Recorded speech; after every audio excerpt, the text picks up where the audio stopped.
What's up, guys? Today we will be looking at the Bugatti Veyron Super Sport and the McLaren F1. These two cars are some of the fastest cars in the world, and we're putting them together in Need for Speed Hot Pursuit. Alright, let's check them out. I'm currently driving the Bugatti, so this car is kind of let me see, how would you say that?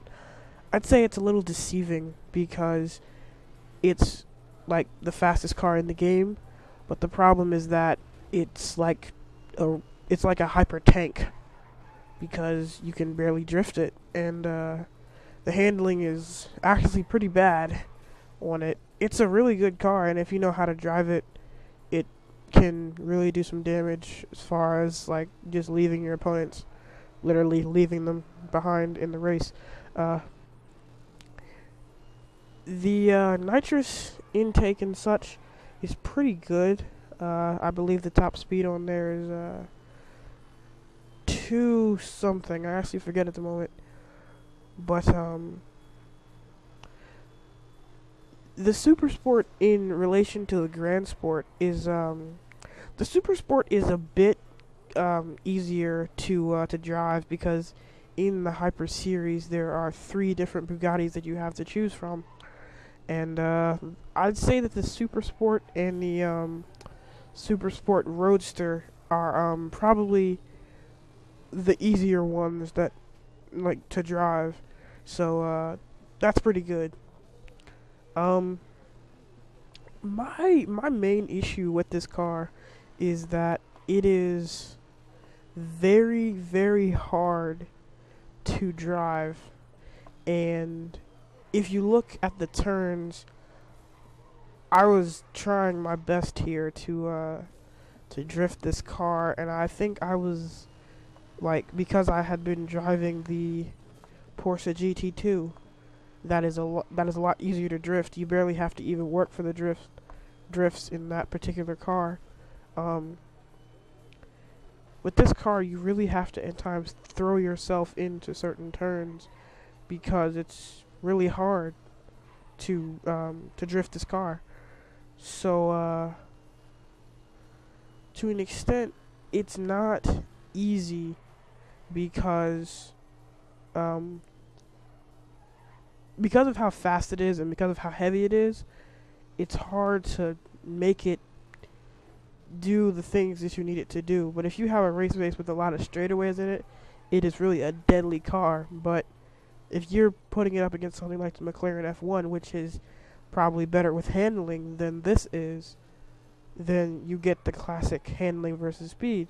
And it doesn't matter if you have the fastest car in the world, but it can't take a dirt track because it's not what it's built for. So it makes perfect sense that this car would lose to a McLaren F1 because it's not. You really need the right car for the right situation, and I think that some people can go and say, "Oh yeah, this is just gonna take care of it. I'm gonna go hop in a Bugatti and just like destroy the competition." But the problem with that is that they kind of get a rude awakening when you drive the car because it's really heavy. It is like really, really heavy, and that's why you kind of put the giant engine in it, because when you have something that's that heavy and something that is supposed to be like the fastest car in the world, that like it kind of screams at you that it's not exactly a racing car. It's more of a luxury car that can go really fast. So the turns of this car are okay. They're not exactly bad. As far as if you're trying to make like a hard turn and not trying to drift it, it's okay. As far as drifting, you really have to work for the drifts. Like, when I say work, what I mean is, if you look at another car like the Porsche GT2 or another car that's really loose like that one, that's easy to drift. Then you look at this car, you have to, like, if you look at how much the brakes come on while while I'm trying to drift there, and you get like crashes like that because I had to work so hard to like throw my car into the drift in the first place. You can end up making dummy mistakes like that. And what happens is sometimes you have to sacrifice a few miles per hour of speed to get that better handling in there.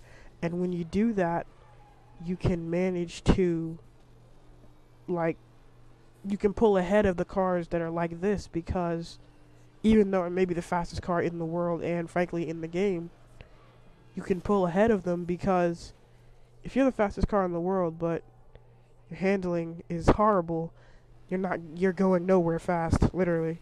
So that pretty much ends my thoughts for this car, and I hope that you choose handling over speed always.